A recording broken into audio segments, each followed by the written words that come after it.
Kita hidup di zamannya internet, di mana ilmu pengetahuan bisa didapat dari mana aja. Kita nggak mesti harus pergi ke sekolah dulu biar bisa belajar. Karena sekarang di media sosial udah banyak banget konten edukasi yang ngasih pengetahuan secara gratis. Nah, lu pernah nggak nih lagi seru-serunya nonton konten edukasi yang niatnya biar orang-orang pada pinter, tapi pas lu buka kolom komentarnya ada orang yang hujat konten itu tanpa didasari alasan yang jelas. Meskipun yang nyampein konten tersebut adalah orang yang ahli di bidangnya, yang udah belajar bertahun-tahun dan udah ngelakuin banyak riset, tapi tetap aja sewaktu dikasih ilmu gratis malah dikata-katain. Sementara itu, di sisi lain, konten nggak jelas yang isinya joget-joget sama pamer kekayaan malah lebih disukain para netizen. Pertanyaannya, kenapa fenomena ini bisa terjadi?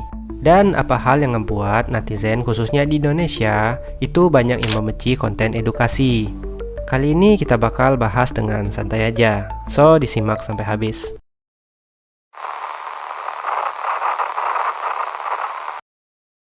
Netizen Indonesia memang terkenal dengan komentarnya yang barbar. Salah ngomong dikit lo bakal habis diserang. Sampai-sampai konten edukasi yang niatnya bikin orang jadi pinter malah ikut kena imbasnya juga. Padahal banyak banget konten kreator yang ikhlas pengen berbagi ilmu secara gratis yang bisa bermanfaat bagi banyak orang. Jadi sangat disayangkan kalau sampai ketemu dengan netizen barbar ini. Tapi apa lu tahu sebenarnya netizen yang barbar ini adalah orang pengecut. Kenapa bisa gua bilang pengecut? Karena mereka cuma berani ngehujat lewat media sosial aja. Coba aja langsung ngehujat di depan muka orangnya, pasti aja nggak berani. Karena ada yang namanya konsekuensi sosial, dimana kalau lu ngomongin orang di depan orangnya secara langsung, resikonya itu besar. Salah-salah lu bisa langsung dipukul.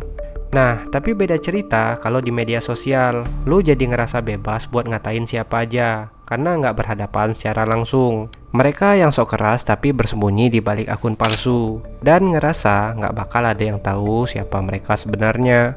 Nah, jadi fenomena ini tuh disebut dengan online disinhibition effect.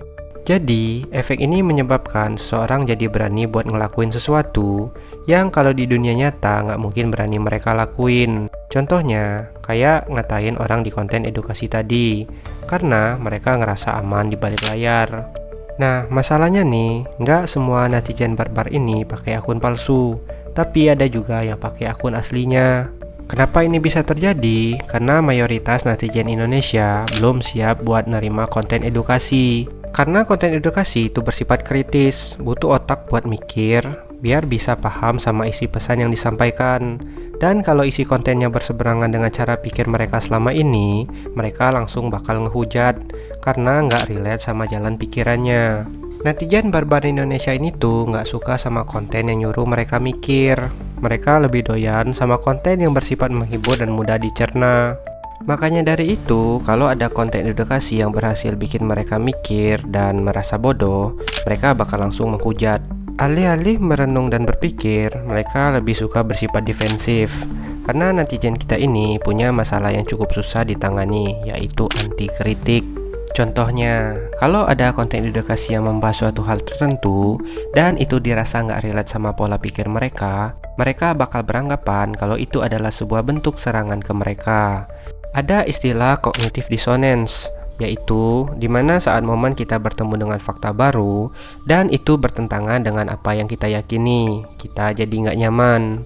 Nah, ketika seseorang merasa dirinya sedang diserang, respon apa yang bakal diberikan? Ya, tentu bukan dengan merenung dan belajar, tapi dengan bertahan atau menyerang balik orang yang menyampaikan fakta tersebut. Coba deh mulai sekarang, kita jangan bersifat impulsif. Dalam artian, kalau kita ingin berkomentar, coba dipikir dulu baru ngetik. Jangan malah sebaliknya, ngetik dulu baru mikir. Atau yang lebih parahnya, cuma ngetik doang tanpa mikir sama sekali.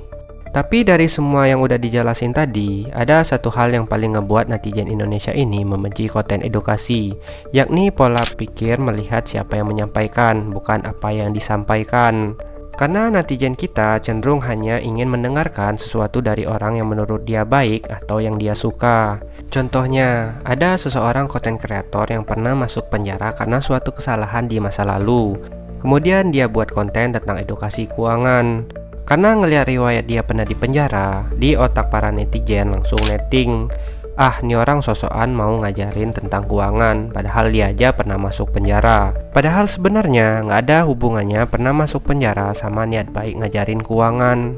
Seharusnya kita tuh jangan ngelihat siapa yang menyampaikan, tapi lihatlah pesan apa yang disampaikan. Terus mikir apakah yang disampaikan itu masuk akal, pelajari, renungkan, lalu simpulkan. Nah, karena hal inilah banyak orang yang bikin konten edukasi sering dihujat, karena informasi yang disampaikan itu hanya serta-merta dinilai dari orangnya. Kalau menurut kalian gimana nih tentang netizen Indonesia yang masih banyak belum bisa menerima konten edukasi? Coba tulis di kolom komentar. Oke, mungkin segitu dulu untuk pembahasan video kali ini. Jika lu suka video kayak gini, jangan lupa like, share, dan bantu subscribe agar channel ini dapat berkembang terus setiap harinya. Sampai ketemu di video selanjutnya. Thanks for watching. See you.